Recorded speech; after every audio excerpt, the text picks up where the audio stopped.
The doctor's voice on the phone was steady, clinical, delivering news that felt like a physical blow, rearranging the entire landscape of my life in a single sentence. "Mrs. Evans," he said after confirming my identity, "we have your results." "Quite remarkable. Against the odds, actually. You are not just a match, Carol. You're a perfect match. A 10 out of 10. You are his only hope. His only compatible match. Me." The woman my son had looked right in the eye, his face contorted with teenage contempt, and spat the word. Useless. That word had echoed in the chambers of my heart for years. A constant, painful reminder of the chasm between us. Useless. Worthless. An embarrassment. No. Now I was the only thing on earth standing between him and, well, the unthinkable. The irony was so thick, so brutally cosmic, it almost made me laugh. Almost. Because suddenly the useless one held all the power. Life hadn't always been this fractured landscape of hurt and resentment. Before the storms hit, there was a time that felt normal.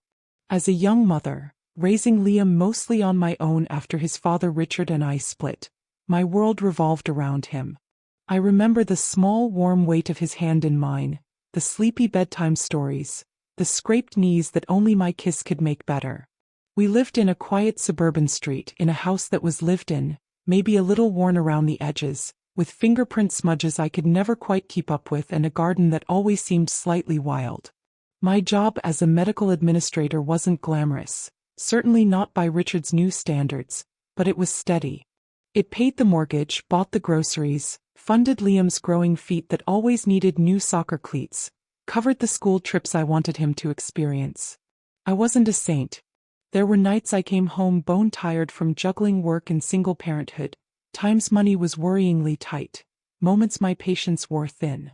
But every decision, every late night catching up on paperwork after he was asleep, every sacrificed weekend, it was all fundamentally for him. To build a foundation, a sense of security, something stable he could rely on.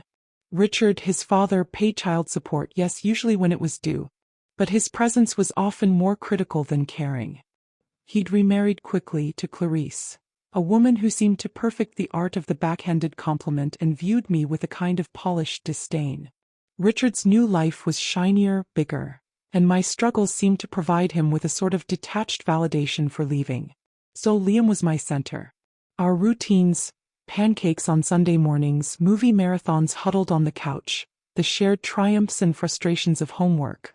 They were the simple, steady beat of our life together. It felt real, grounded, built on love. Or at least that's what I desperately needed to believe. The change started subtly, almost imperceptibly, like the air cooling before a storm. Around 14, Liam began spending more weekends immersed in the glossier world of Richard and Clarice's expensive home. That's when the comments started, little barbs delivered with teenage nonchalance but carrying the distinct echo of adult voices. "Dad thinks your car looks ancient," he'd say, not meeting my eyes. "Clarice asked why you never go on proper holidays." Initially I brushed them off. Teenagers parrot things, test boundaries. But the frequency increased, the tone sharpened. Liam wasn't just repeating things, he was internalizing them. He started questioning my choices, challenging my authority with a new, sneering defiance I hadn't seen before. His schoolwork suffered. He retreated into his room for hours, the glow of his phone screen his only companion, emerging only for food or to head out with friends I rarely saw anymore. When I tried to bridge the growing distance, asking about his day or suggesting we do something together, I was met with monosyllabic grunts or eye rolls. "Fine. Nothing. Busy." Then came the first time he actually said it. The word. It wasn't even a heated argument. I'd simply asked him to take out the kitchen trash, a chore he'd done for years without complaint. He sighed dramatically, a performance of utter boredom. "Why should I?" he muttered, turning away. "It's not like you do anything important. You're pretty much useless anyway." He tossed the word over his shoulder as he walked away, oblivious or perhaps indifferent to the way it landed, sharp and cold, right in my chest. I stood there, rooted to the kitchen floor, the overflowing bin forgotten. Useless. Where did that come from? Was it just teenage rebellion, fueled by his father's dismissiveness? Or was something colder, more deliberate, taking root? A knot of anxiety tightened deep inside me. This felt different. This felt like the beginning of something truly ugly. From that point on, things went from bad to worse, accelerating like a runaway train. The useless comment wasn't an isolated incident. It became part of his vocabulary when referring to me, sometimes hissed under his breath, other times stated boldly during disagreements. He constantly drew comparisons, always unfavorable, between my life and his father's. "Dad's taking Clarice to Italy this summer," he'd announced one evening, his tone implying my life was pathetic by comparison. "What are you doing?" "All right, working.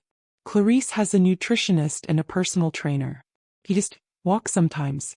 Each comment felt like a deliberate pinprick designed to deflate me, to reinforce the narrative that I was somehow lacking second-rate. A narrative I suspected was carefully crafted during his weekends away. He stopped having friends over completely. My house, once the hub for sleepovers and noisy gaming sessions, was now deemed embarrassing. He treated our home like a self-service motel, leaving messes in his wake, expecting meals to appear, laundry to be done, all without a word of thanks or offer of help. My attempts to connect, to find some common ground, were met with increasingly hostile rejection. Suggesting a movie night, a callback to happier times? "Got plans?" he'd scoff, already texting. Asking about school? "Fine," he'd grunt, already halfway up the stairs, shutting me out. Calls often went straight to voicemail. Texts were ignored for hours, sometimes days. Desperate, I tried reasoning with Richard, appealing to him as a co-parent. It backfired spectacularly. He listened with that infuriatingly placid expression he always wore when he was about to patronize me.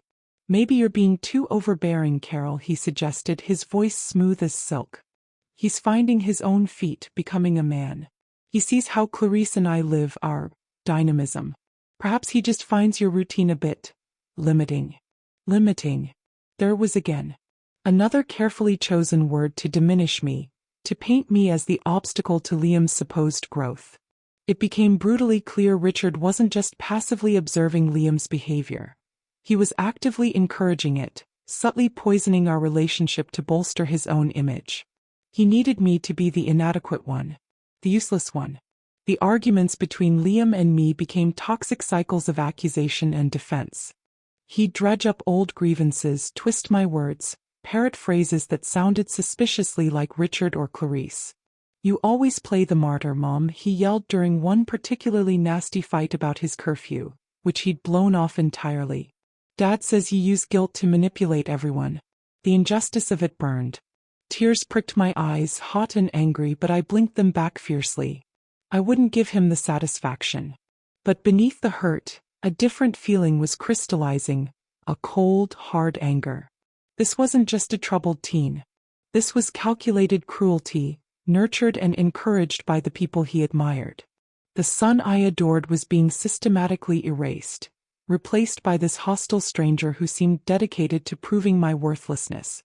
The initial unease had bloomed into a constant, heavy ache in my chest, tangled with a resentment that simmered just below the surface. The breaking point arrived shortly after Liam's 17th birthday. It wasn't a sudden explosion, but the final, inevitable collapse after months of mounting pressure. He was spending almost every night at Richard and Clarice's, treating my house like a brief stopover, usually, I suspected, only when his presence inconvenienced them. The air crackled with unspoken hostility whenever he was around. He moved through the rooms like a ghost haunting his own past, barely acknowledging me. Then came the credit card statement. My emergency card, the one tucked away in my desk drawer for genuine crises. A sudden car repair, an unexpected bill. He'd found it. And he'd used it. Several $100s spent online. Expensive gaming gear. Trendy sneakers he definitely didn't need. I confronted him, trying to keep my voice calm, laying the statement on the kitchen counter between us. He glanced at it, then shrugged, leaning back with an arrogance that made my blood boil. "So what?" he asked, his tone utterly dismissive. "Dad gives me way more than that for allowance. It's practically nothing to him." "It's not nothing, Liam." My voice finally broke, years of swallowed pain erupting. "Stealing. That's my safety net. The money I keep aside in case something goes wrong, in case I lose my job." How could you be so incredibly selfish? His expression hardened instantly. The sneer I'd come to despise twisted his lips. Oh, here we go, he mocked. Poor mom. Always struggling, always the victim. Maybe if you weren't so completely useless, you'd have a decent job and wouldn't need a pathetic little emergency fund. He didn't just say useless this time. He hurled it. An epithet loaded with years of contempt. It hung there in the strained silence of the kitchen, suffocating me. And just like that, something inside me finally fractured. The patience I'd clung to, the maternal understanding I'd tried so hard to maintain, it all just disintegrated. Get out, I said. My voice was eerily quiet, dangerously calm. He blinked, momentarily taken aback. What did you say? I repeated it, enunciating each word clearly. Get my house. If I'm so useless, if living here is so beneath you, then go. Go live with your wonderful father and his perfect wife in their perfect house. Just leave. He didn't argue. Maybe he saw something in my eyes he hadn't seen before. A flicker of shock crossed his face, quickly replaced by defiant bravado. Fine. He shouted, his voice cracking slightly. I will. And don't expect me to come crawling back begging for anything. He stormed upstairs, grabbed a backpack that seemed perpetually half-packed by the door, and slammed the front door so hard the frame rattled. The silence left behind was immense, echoing. I collapsed onto a kitchen chair, the damning credit card statement still clutched in my trembling hand. The tears finally came, hot, bitter tears of grief. Not just for the betrayal, the theft, but for the final, undeniable implosion of my relationship with my son. He was gone. And amidst the wreckage, a treacherous sliver of relief flickered. Relief from the constant tension, the endless criticism, the feeling of being perpetually under siege in my own home. I didn't hear from him directly after that day. Any news trickled through Richard, carefully curated snippets designed to showcase how much Liam was thriving without me. I threw myself into work, into reconnecting with old friends, into slowly, painfully trying to build a life that didn't revolve around the gaping wound left by my son. 2 years passed. Then 3. A long, heavy silence. Then the phone rang, shattering the fragile peace I had carefully constructed. It was Richard. His usually smooth, controlled voice was frayed, laced with a raw panic I'd never heard before. It's Liam, he choked out, the words tumbling over each other. He's sick, Carol. Really sick. In the hospital. They're talking transplants. My blood turned to ice water. It felt distant, unreal, like hearing news about a stranger's child. Yet beneath the layers of hurt and estrangement, a primal fear ignited. Later that day, I found myself standing awkwardly in a sterile hospital corridor, feeling like an intruder. Liam lay pale and diminished in the bed, tubes snaking from his arms. The teenage arrogance was gone, replaced by a vulnerability that made him look impossibly young. He barely glanced at me, turning his face towards the blank wall. Richard and Clarice were there, radiating anxiety like a physical force. Towards me, they offered only wary resentment, their body language screaming that my presence was an unwelcome complication in their family crisis.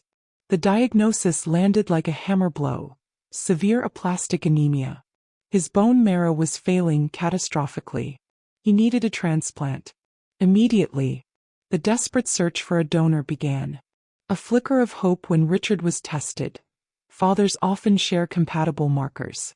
Negative. His sister, Liam's aunt? Negative. Various cousins, even some close family friends brave enough to volunteer? All negative. Panic began to coil tightly in the sterile air of the waiting room. Days blurred into anxious weeks. Liam grew visibly weaker, paler. The doctor started talking grimly about national registries, about dwindling odds, about time running out. One afternoon, Dr. Ramirez, the calm, capable hematologist leading Liam's care, gently pulled me aside near the nurse's station. Mrs. Evans, she began, her expression professionally compassionate but serious. We're exhausting the options for related donors. Technically, the compatibility odds for mothers are around 50%, often less ideal than siblings or fathers, but given the urgency, would you consent to being tested? From down the hall, where he was pacing and talking loudly into his phone, Richard scoffed. A waste of time, he muttered, loud enough for me to hear clearly. Clarice, standing beside him, offered me a small, tight smile that was all pity and no warmth. But Dr. Ramirez's gaze was steady on mine, waiting. What else could I do? Despite the years of bitterness, the insults, the chasm of silence between us, he was lying in that bed, fading. He was still my son. Yes, I heard myself say, my voice surprising me with its firmness. Yes, of course. Test me. The days waiting for the results were a unique form of torture. My mind churned with a chaotic mix of emotions. Lingering anger warred with a deep, instinctual fear for him. Resentment wrestled with a reluctant hope. And underneath it all, a strange detachment, a self-protective numbness. What if I wasn't a match? What if I was? What would either outcome even mean for us, for me? The call came on a gray Tuesday morning. Dr. Ramirez again. Her voice sounded different this time. Less clinical, tinged with something that might have been surprise or even awe. Mrs. Evans? Carol, we have your results back. I gripped the phone, my knuckles white, holding my breath without realizing it. It's quite remarkable, she continued, a smile audible in her tone. Against the odds, actually. You're not just a match, Carol. You're a perfect match. A 10 out of 10 on the HLA markers. We couldn't have found a better match if we'd searched the entire global registry. She paused, letting it sink in, then added gravely, frankly, given that everyone else was incompatible, you are his only match. His only chance. I leaned heavily against my kitchen counter, the same spot where Liam had delivered his final venomous insult years before. The phone felt impossibly heavy. A perfect match. The only match. The words resonated in the quiet room, charged with a staggering weight. The son who had deemed me useless, who had thrown me away like garbage, now depended entirely on me, and only me, for his very survival. A sudden, chilling clarity washed over me, sharp and cold. The scales, so unbalanced for so long, had just tipped dramatically. And in that moment I knew precisely what needed to happen next. This wasn't about petty revenge. It was about truth. It was about acknowledgement. It was about him and everyone else, finally understanding the profound value of what he had so carelessly, so cruelly discarded. I didn't rush to the hospital waving the results like a flag. I needed time. Time to process. Time to let the seismic shift settle within me. I called Dr. Ramirez back, confirmed my unequivocal willingness to proceed with the donation, setting the complex medical wheels in motion. But I made one condition crystal clear. Before I signed anything, before the preparations began, I needed to speak with Liam. Alone. No Richard hovering protectively. No Clarice observing with cool detachment. Just me. And my son. Predictably, there was resistance. Richard argued loudly over the phone. What's there to talk about, Carol? He demanded. Just get down here and sign the consent forms. Clarice, in the background, could be heard murmuring something about me being overly dramatic, about delaying the inevitable for attention. But Dr. Ramirez, perhaps sensing the deep, unspoken history simmering beneath the surface, supported my request. She understood the need for this conversation.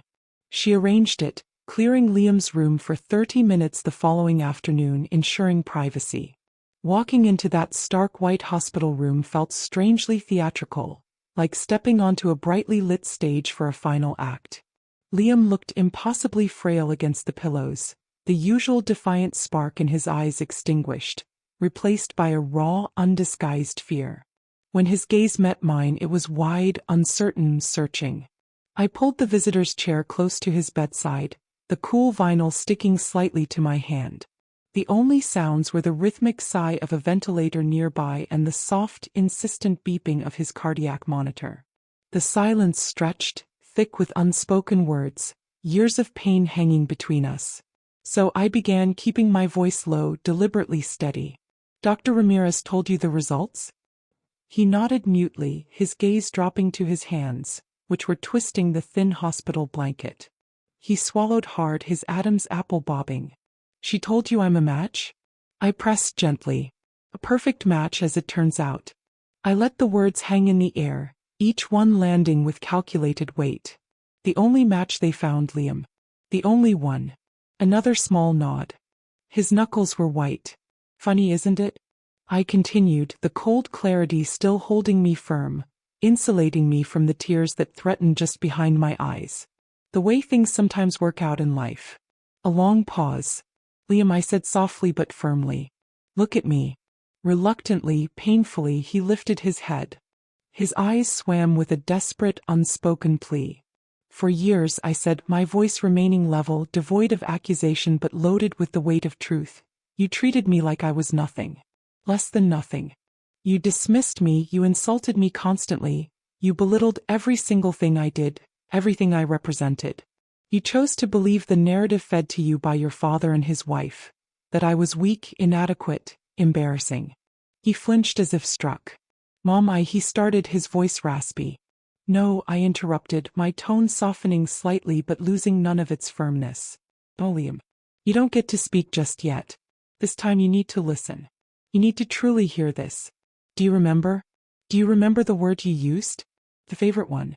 The one you threw at me right before you slammed my door for the last time? His face crumpled.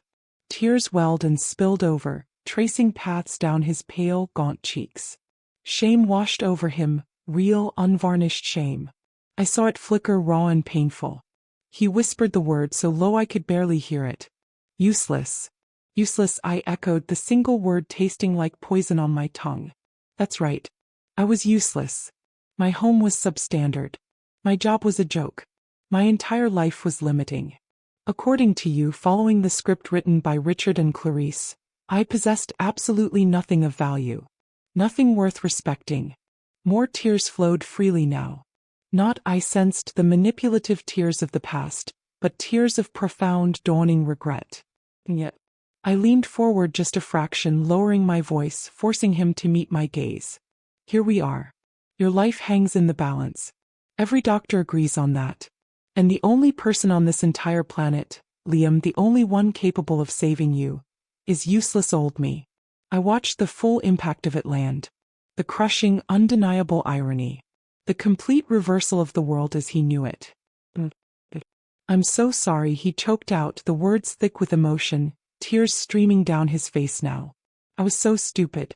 So cruel. I listened to Dad. I let him. I wanted his approval so badly.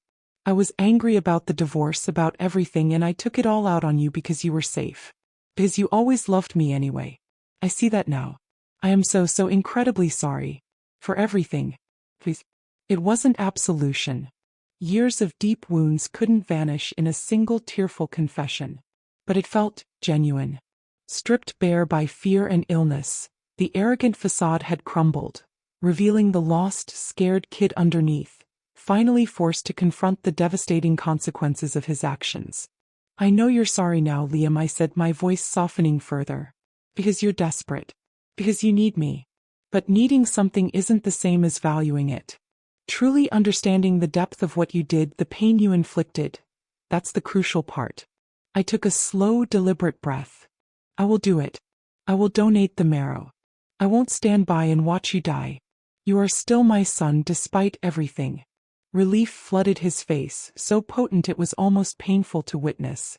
But I added, holding his tear-filled eyes with mine, this changes everything. If you get through this, and I pray to God you do, the disrespect ends. Immediately and permanently. The entitlement, the sneering, the judgment, it all stops. You will acknowledge what you did, not just to me now, but publicly if necessary, especially to counteract the years of poison your father dripped into your ear. You will commit to therapy, serious therapy, to understand the roots of that behavior. And you will treat me and hopefully yourself with basic human dignity and respect from this day forward. These are not suggestions, Liam. They are my non-negotiable conditions for saving your life. He didn't hesitate for a second. Yes, he sobbed, nodding vigorously. Yes, Mom. Anything. Whatever you say. I promise. I'll do anything you ask. Anything. I stayed there for another minute just watching him. Watching the raw mix of relief and shame wash over his features. The power hadn't just shifted. It had been fundamentally realigned by circumstance and truth. He finally saw me. Not as the convenient target, the useless mother, but as the person holding the fragile key to his future, the person whose inherent worth he had so tragically, almost fatally misjudged. This wasn't about revenge anymore. It was about restoration. Restoring the truth. Restoring my dignity in his eyes. And perhaps most importantly, restoring it in my own. The bone marrow transplant journey was an ordeal. The extraction from me was painful but straightforward. The infusion into Liam went well, clinically speaking. But his recovery was a terrifying roller coaster. His body struggled to accept the graft initially. There were fevers, infections, days spent in isolation, moments where the doctors' faces were grim, where hope felt agonizingly fragile. Through it all, I maintained a presence. Not constant. I had learned the hard way to protect my own space, my own life. But consistent. I visited most days, sometimes bringing a book to read aloud softly, other times just sitting in companionable silence while he drifted in and out of sleep. I was there. Thought. Dependable. Richard and Clarice were noticeably different. The raw, undeniable fact that I, the useless ex-wife, the inadequate mother, was the sole reason Liam had a fighting chance seemed to have stripped away their layers of arrogance. Richard actually mumbled awkward, clumsy words of gratitude on a couple of occasions, his eyes darting away nervously. Clarice mostly avoided eye contact altogether, her usual veneer of smug superiority replaced by a visible, strained politeness. The atmosphere when we were all in the room together was thick with this new, unspoken reality. They needed me. They knew it.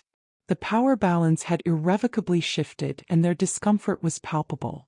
There were no more subtle digs about my lifestyle, no more patronizing comments disguised as concern. Only quiet deference. Liam, weak as he was, started to change. It wasn't a sudden personality transplant, but a gradual, meaningful shift. He started calling me Mom again, the word tentative on his lips at first, then growing stronger, more natural. He'd ask about my day at work, a question I hadn't heard him ask in years.